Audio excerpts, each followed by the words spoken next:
सबसे पहले हमारे पास आता है रिएक्शन मैकेनिज्म का टॉपिक, जो कि ऑर्गेनिक केमिस्ट्री में फर्स्ट चैप्टर है। सबसे पहले हम पढ़ेंगे कि अटैकिंग रिएजेंट्स कौन कौन हो सकते हैं। हर रिएक्शन केमिस्ट्री में, ऑर्गेनिक केमिस्ट्री में हर रिएक्शन इलेक्ट्रोफाइल और न्यूक्लियोफाइल के बीच में होगी। कोई भी न्यूक्लियोफाइल रिएक्ट नहीं करते, इलेक्ट्रोफाइल रिएक्ट नहीं करते।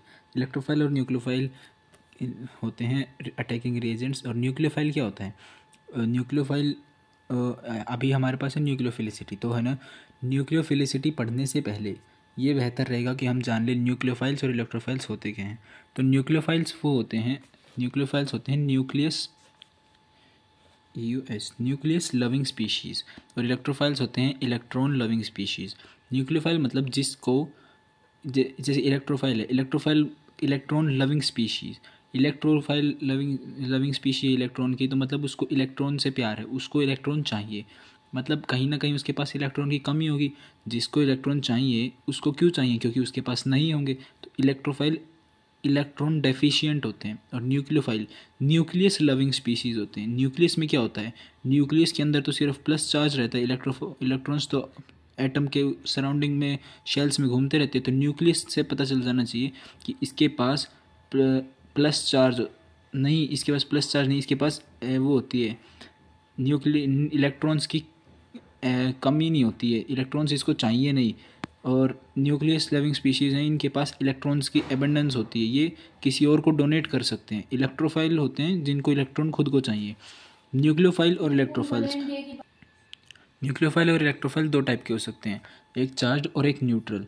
न्यूक्लियोफाइल की बात करते हैं। न्यूक्लियोफाइल मतलब जो इलेक्ट्रॉन्स जिनके पास एबंडेंस है, वो इलेक्ट्रॉन डोनेट कर सकते किसी और को। यहाँ पर है चार्ज न्यूक्लियोफाइल। एक बात तो पता ही होगी कि प्लस मतलब प्लस चार्ज होता है किसी के ऊपर, मतलब इलेक्ट्रॉन की कमी, और माइनस होता है मतलब एक्सेस। तो जिसके पास अब न्यूक्लियोफाइल्स हैं, इलेक्ट्रॉन डोनेट करेंगे, तो जाहिर सी बात है दो पॉसिबिलिटी बनती हैं। या तो उनके पास लोन पेयर होंगे कि वो इलेक्ट्रॉन डोनेट कर सके, या उनके पास माइनस चार्ज होगा, प्लस तो कभी नहीं होगा। तो ये दो ही केस बनते हैं न्यूक्लियोफाइल के अंदर भी। इससे हमें न्यूक्लियोफाइल पूरा क्लियर हो जाएगा।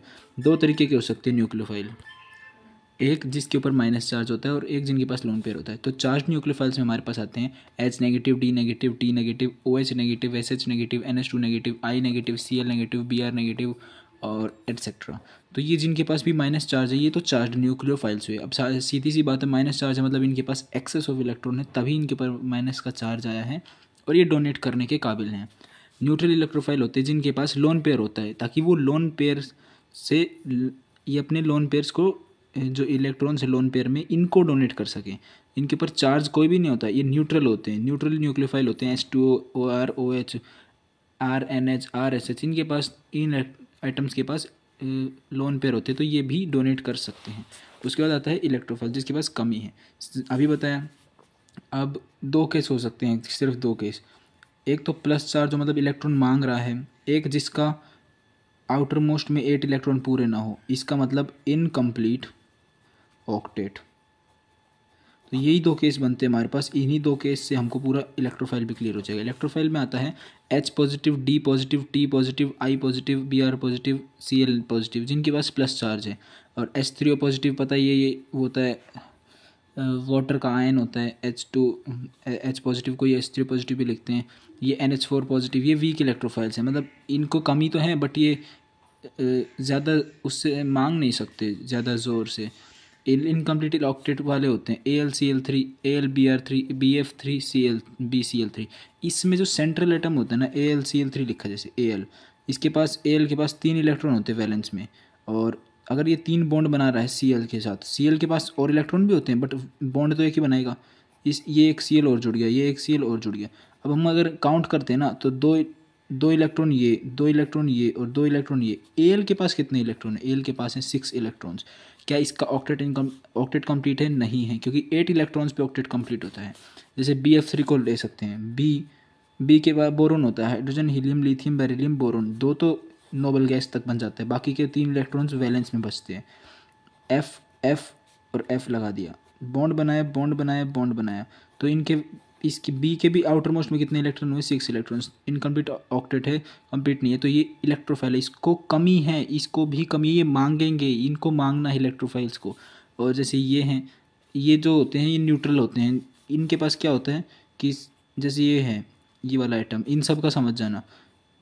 ऑक्सीजन इलेक्ट्रोनेगेटिव एटम है, कहीं ना कहीं इलेक्ट्रॉन्स अपनी तरफ खींच के रखेगा, तो पार्शियल नेगेटिव होगा इसके पास, और इससे पास इलेक्ट्रॉन जा रहे तो कहीं ना कहीं पार्शियल पॉजिटिव होगा। तो क्या बन गया ना, पार्शियल पॉजिटिव, पॉजिटिव बन गया, पूरा नहीं हल्का बना, बट खींचने मांगे तो कई इलेक्ट्रॉन इसको भी चाहिए, तो ये भी एक इलेक्ट्रोफाइल बन जाता है। न्यूक्लियोफाइल इलेक्ट्रोफाइल क्लियर हो जाना चाहिए। न्यूक्लियोफाइल न्यूक्लियस लविंग स्पीशीज़ या इलेक्ट्रॉन डोनेट कर सकते हैं, और इलेक्ट्रोफाइल्स इलेक्ट्रॉन लविंग स्पीशीज जिनको इलेक्ट्रॉन्स चाहिए।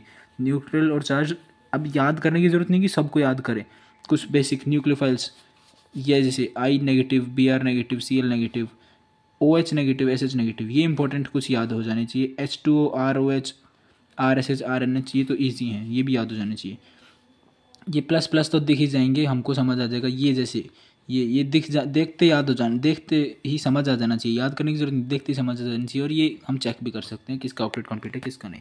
अभी हमारे पास सबसे पहले आता है न्यूक्लियोफिलिसिटी। न्यूक्लियोफिलिसिटी एक एबिलिटी होती है टू डोनेट इलेक्ट्रॉन। सबसे पहले बात हम अगर अभी यहाँ शुरू में न्यूक्लियोफाइल्स या न्यूक्लियोफिलिसिटी के बारे में पढ़ने वाले, इलेक्ट्रोफिलिसिटी के बारे में नहीं। तो न्यूक्लियोफिलिसिटी मतलब कहीं ना कहीं इलेक्ट्रॉन्स डोनेट करने की बात आएगी, कहीं ना कहीं इलेक्ट्रॉन्स की एक्सेस है जो कि हम दूसरों को देंगे, तो यहाँ पर ये टॉपिक रहेगा।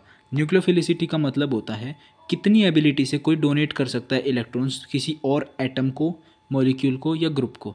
Ability to donate electrons to another atom, molecule और group other than hydrogen, hydrogen के अलावा, यानी क्योंकि हाइड्रोजन को हम अगर इलेक्ट्रॉन देते हैं, H नेगेटिव बनाते हैं तो भी अनस्टेबल बनता है, और उससे एक इलेक्ट्रॉन ले लिया, एक ही होता है ऑलरेडी, तो और भी अनस्टेबल बन जाता है। तो फिर है ना, हम हाइड्रोजन के साथ ये नहीं करते कि उसको इलेक्ट्रॉन दें या ले, ज़्यादातर ये उसको न्यूट्रल फॉर्म में रख के रखें तो ठीक रहता है। फिर हमारे पास ना कुछ केसेस आते हैं कि हम न्यूक्लियोफिलिसिटी तो हमने समझ लिया, जो ज़्यादा इलेक्ट्रॉन डोनेट करेगा। न्यूक्लियोफिलिसिटी हम कंपेयर कैसे करेंगे, हमारे पास कुछ चीज़ें आती हैं जिससे हम ये देख सकते हैं इसकी न्यूक्लियोफिलिसिटी तो ज़्यादा है। सबसे पहला चार्ज न्यूक्लियोफाइल।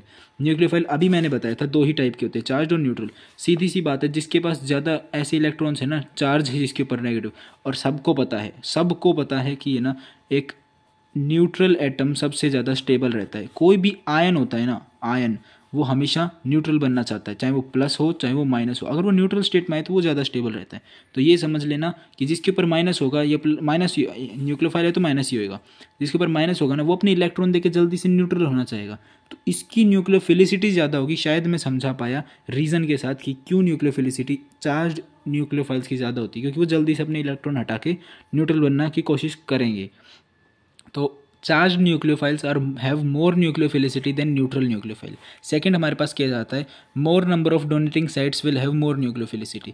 NH2 NH2 ये दो NH2 एक साथ जुड़ रखे हैं और एक NH3 अलग से है, तो इसके पास ये भी डोनेटिंग साइट है, ये भी डोनेटिंग साइट है, इसके पास भी लोन पेयर है, इसके पास भी लोन पेयर है।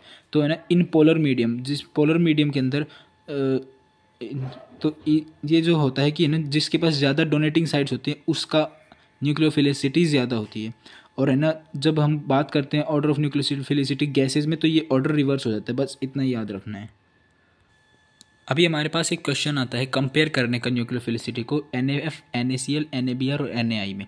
अब न्यूक्लियोफिलिसिटी को हम डिफरेंट मीडियम्स में इसी एक क्वेश्चन को ही हम डिफरेंट मीडियम्स में न्यूक्लियोफिलिसिटी को कंपेयर करके दिखाएंगे। सबसे पहला है नॉन पोलर। नॉन पोलर हमें पता है जिसका डाइपोल मोमेंट 0 होता है।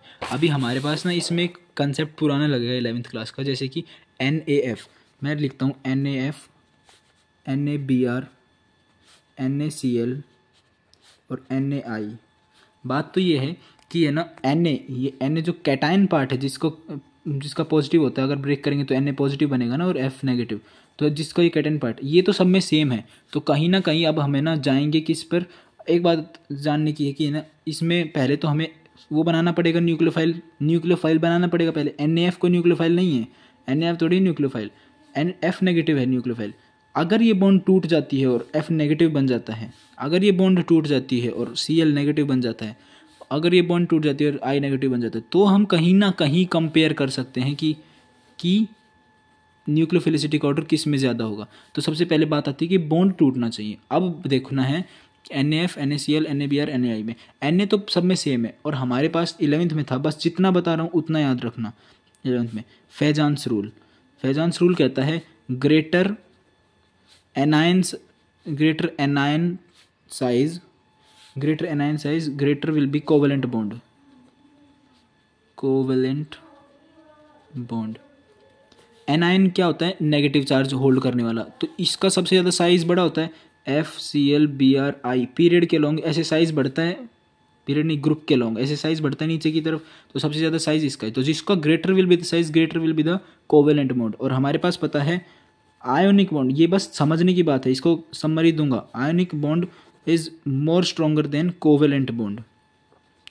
जिसका कोवेलेंट ज़्यादा है, आयोनिक आयनिक ये क्या बोल दिया, हाँ, ionic are more stronger than covalent bond. तो है ना, जो स्ट्रॉन्ग होगा वो तो जल्दी से टूटेगा नहीं। अब हमारे पास इसमें सबसे ज़्यादा कोवेलेंट कैरेक्टर होगा क्योंकि इसके एनायन का साइज सबसे ज़्यादा है।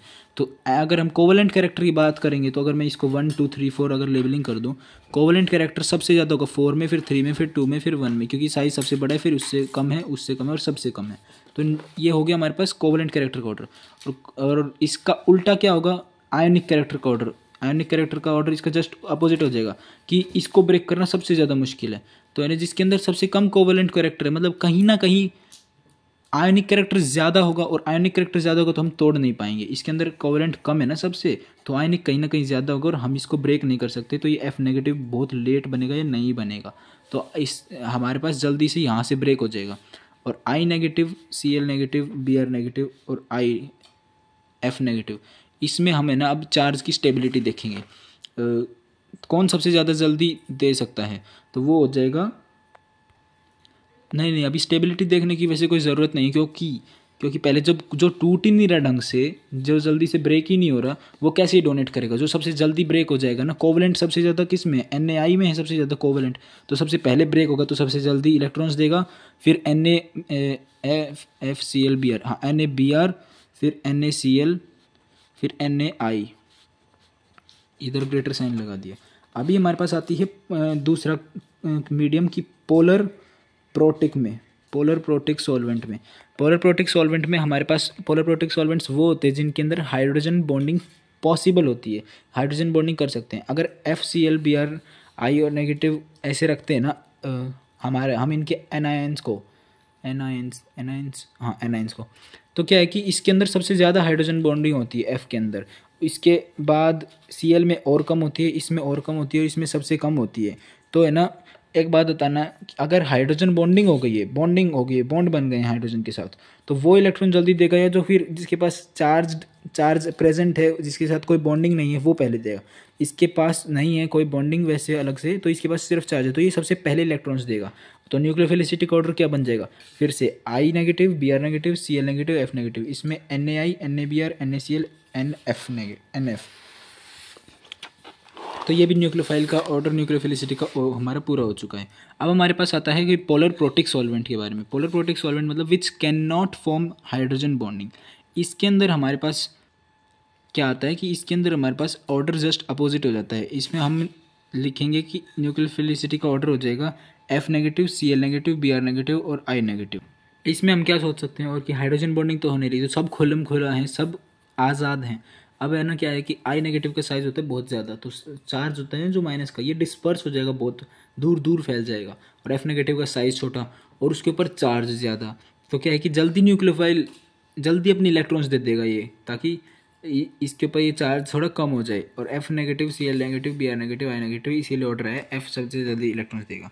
अब हमारे पास आती है दो बहुत इंपॉर्टेंट बातें। बेसिसिटी का जो ऑर्डर होता है ना, बेसिसिटी जैसे CH2 NH2 OH negative, CH2 NH2 negative, OH negative और F नेगेटिव, ये जो होता है ना, ये होता है हमारे पास, हम जब इस तरफ जाते हैं ना, या इस तरफ या इस तरफ, ये होता है क्या होता है हमारे पास, पीरियड होता है। और ये होता है group FCl Br, Cl negative, Br negative, I negative, ये बात है। अब सबसे पहले मैं बहुत इंपॉर्टेंट बता रहा हूँ क्योंकि इससे हमारे पास न्यूक्लियोफिलिसिटी का ऑर्डर हमेशा के लिए आ जाएगा। बेसिसिटी में हमेशा दो चीज़ देखना ऐसे केसेस में, हालांकि बेसिसिटी बहुत फैक्टर्स पे डिपेंड करती है, बट पीरियड और ग्रुप के लॉन्ग के लिए बता देता हूँ कि है ना, स्मॉल, सब चीज़ स्मॉल चाहिए। स्मॉल तो होगा साइज सबसे पहले, SMALL, स्मॉल साइज और लेस इलेक्ट्रॉन नेगेटिव। ये पता है कार्बन से ज़्यादा नाइट्रोजन होता है, इलेक्ट्रोनेगेटिविटी इसकी ज़्यादा होती है और F की ज़्यादा होती है इलेक्ट्रोनेगेटिविटी। तो सीधी सी बात है, लेस इलेक्ट्रोनेगेटिव देखना, उसकी बेसिसिटी ज़्यादा होगी। तो कहीं ना कहीं बेसिसिटी का ये ऑर्डर मिलेगा, बेसिसिटी का ऑर्डर बढ़ती हुई मिलेगी। लेस इलेक्ट्रोनेगेटिव चाहिए, ये बात हमेशा याद रखना, पीरियड के लॉन्ग लेस इलेक्ट्रोनेगेटिव चाहिए। और बेसिसिटी ग्रुप के लॉन्ग देखेंगे तो लेस साइज़ यहाँ पर बढ़ता है, ये बात हमें पता है। तो बेसिसिटी का ये ऑर्डर होगा क्योंकि लेस साइज़ हमें चाहिए। दोनों में लेस याद रखना, लेस इलेक्ट्रोनेगेटिव लेस साइज़, ये चीज़ हमेशा याद रखना। और अभी सबसे इम्पोर्टेंट बात, अब हम न्यूक्लियोफिलिसिटी को करेंगे क्या करेंगे इनमें मेंशन। सबसे पहले हमारे पास एक रूल, दो इंपॉर्टेंट रूल हैं। Nucleophilicity along the period is parallel to basicity, basicity के साथ साथ चलेगी, पैरेलल रहेगी हमेशा। अगर लेफ्ट से राइट जा रहे हैं और ये हमारे पास 4 कंपाउंड दे रखे हैं तो न्यूक्लियोफिलिसिटी, और हम ये तो पहले पता करेंगे पीरियड के लॉन्ग है ग्रुप के लॉन्ग, ये पीरियड के लॉन्ग है, तो न्यूक्लियोफिलिसिटी और बेसिसिटी इसमें पैरेलल रहेंगी। तो इस तरफ जाएंगे तो न्यूक्लियोफिलिसिटी बढ़ेगी, इसमें जाएंगे तो बेसिसिटी तो बढ़ेगी। हमें पता है लेस इलेक्ट्रोनेगेटिव कार्बन होता है, लेस F से लेस होता है, O से लेस N होता है, N से लेस C होता है। तो इसमें हमें पास बेसिसिटी का ऑर्डर तो इस तरफ है, तो न्यूक्लियोफिलिसिटी का ऑर्डर भी इसी तरफ मिलेगा क्योंकि अलोंग द पीरियड ये लोग पैरेलल होते हैं। अब हमारे पास दूसरा रूल आता है कि along the group nucleophilicity and basicity are anti parallel. बस ये याद रखना, जिधर भी न्यूक्लियोफिलिसिटी का ऑर्डर होगा बेसिसिटी का उसका अपोजिट होगा, बेसिसिटी का ऑर्डर होगा तो न्यूक्लियोफिलिसिटी का उसका अपोजिट होगा। अब न्यूक्लियोफिलिसिटी निकालने से अच्छा है हम पहले बेसिसिटी को पता करें, क्योंकि बेसिसिटी के लिए हमने पढ़ लिया है ग्रुप में लेस साइज वाला मोर बेसिक होगा, तो लेस साइज एफ का है तो कहीं ना कहीं बेसिसिटी ऊपर की तरफ होगी, वो वाली बेसिसिटी हायर होगी, फिर उसके बाद कम कम कम, तो बेसिसिटी इधर जा रही है। तो अलोंग द ग्रुप की बात है तो एंटी पैरेलल इसके जस्ट अपोजिट वाली साइड में हमें न्यूक्लियोफिलिसिटी देखने को मिलेगी। और तो ऐसे ही हम बता सकते हैं कि मोस्ट न्यूक्लियोफिलिक होता है I negative, B R negative, C L negative, और एफ नेगेटिव हम काउंट ही नहीं करते जनरली न्यूक्लियोफाइल में, हालांकि है बट बहुत कम यूज़ करते हैं, बहुत कम। तो I negative, B R negative, C L negative ये अच्छे न्यूक्लियोफाइल हैं। अब एक लास्ट इसको फिर कंक्लूड करेंगे न्यूक्लियोफिलिसिटी में, order of nucleophile and basicity. अगर हमें कुछ कंपैरिजन दे दिया जाए किसी क्वेश्चन में और सेम ही एटम पे ऊपर माइनस चार्ज है, पहली बात तो इतना हमें पता चल गया कि इन्हें न्यूक्लियोफाइल बनाने के लिए या तो उसको माइनस बनाओ, अगर न्यूट्रल दिया तो उसको माइनस बनाओ, न्यूट्रल दिया है तो ये पे चेक करो, अगर उसके पास लोन पेयर है तो कोई ज़रूरत नहीं है। तो ना हमारे पास ये ऑलरेडी दे रखे -1। अगर सारे में सेम एटम हैं और सेम एटम पे ही नेगेटिव चार्ज है तो ये हमेशा याद रखना, ऐसा क्वेश्चन आ भी सकता है, जिसके ऊपर लेस साइज रहेगा उसकी न्यूक्लियोफिलिसिटी ज़्यादा होगी। जब सेम एटम पे नेगेटिव लगा हो तो न्यूक्लियोफिलिसिटी के लिए लेस साइज देखेंगे, सबसे लेस साइज इसका है, फिर इसका है, इसका बढ़ रहा है, इसका फिर बढ़ रहा है, तो हमारे पास न्यूक्लियोफिलिसिटी का ऑर्डर 1 2 3 4 आ जाएगा। न्यूक्लियोफिलिसिटी 1 2 3 4 और negative charge is on same atom then smaller size the better is the nucleophile, ठीक है। और बेसिसिटी में हम क्या देखते हैं कि है ना कितने ज़्यादा इलेक्ट्रॉन्स मिल रहे हैं। अच्छा बेस वही होता है जो कि इलेक्ट्रॉन्स जल्दी से दे दे, तो यहाँ पर CH3 इसको इलेक्ट्रॉन्स दे रहा है, ये इसको इलेक्ट्रॉन्स दे रहा है, इस चार्ज को ये भी इलेक्ट्रॉन्स दे रहा है, यहाँ पर 2 दे रहे हैं, यहाँ पर 1 दे रहे हैं, यहाँ पर कोई नहीं दे रहा है, नहीं यहाँ पर 2 दे रहे हैं, यहाँ पर 1 दे रहा है, यहाँ पर 3 दे रहे हैं, पता नहीं कौन दे रहा है, समझ नहीं आ रहा है, बट फिर भी देखने से पता चल रहा है कि नहीं यहाँ पर ज़्यादा साइड्स हैं, यहाँ पर कम साइड्स हैं, ये पर और कम है, यहाँ पर और कम है साइड्स जो कि इलेक्ट्रॉन्स देंगी। तो बेसिसिटी में तो सबसे ज़्यादा इलेक्ट्रॉन्स मिल रहे हों तो इसको सबसे ज़्यादा इलेक्ट्रॉन्स मिल रहे हैं तो बेसिसिटी का ऑर्डर 4 3 2 1 हो जाएगा। और न्यूक्लियोफिलिसिटी हमारे पास बहुत इंपॉर्टेंट है, उसका ऑर्डर ज़रूर याद रखना है कि लेस साइज़ होना चाहिए अगर सेम एटम पे चार्ज दिया जाए तो। और हम ये ऑर्डर हम खुद कैलकुलेट कर सकते हैं, मैं बताता हूँ ये ऑर्डर कैसे कैलकुलेट करना है, सिखा रहा हूँ। OH नेगेटिव S नेगेटिव सिर्फ चेक करना, न्यूक्लियोफिलिसिटी का ऑर्डर है, O और S किस में है, पीरियड के लॉन्ग है, मतलब जो बेसिसिटी का ऑर्डर होगा उसके एंटी पैरेलल या उसका अपोजिट कह सकते हैं हमारे पास न्यूक्लियोफिलिसिटी का ऑर्डर होगा। ऑक्सीजन और सल्फर इसमें लेस साइज देखना, पीरियड के लॉन्ग है तो लेस साइज तो ऑक्सीजन का होता है, हमने एक ट्रिक याद की थी ना, O से टेप हो, तो O का लेस साइज है तो O की बेसिसिटी ज़्यादा होगी, और न्यूक्लियोफिलिसिटी लिखेंगे तो हम SH की लिख देंगे, इसका आंसर भी चेक करेंगे। H2O और H2S इसमें भी O और S दे रखा है तो न्यूक्लियोफिलिसिटी तो O की ज़्यादा, बेसिसिटी तो O की ज़्यादा होगी, लेस साइज है O का S से, तो इसका न्यूक्लियोफिलिसिटी का ऑर्डर लिखेंगे तो जस्ट अपोजिट H2S का हो जाएगा। देख लिया न्यूक्लियोफिलिसिटी का ऑर्डर और बेसिसिटी का बता ही दिया था, O का लेस साइज है, O का लेस साइज है तो इस तरफ न्यूक्लियोफिलिसिटी इसके just opposite parallel anti parallel, क्योंकि ग्रुप नहीं पीरियड के लॉन्ग है। तो ये हमारा कंप्लीट हो जाता है पार्ट यहाँ पर न्यूक्लियोफिलिसिटी का, और इसमें अभी इतना ही था।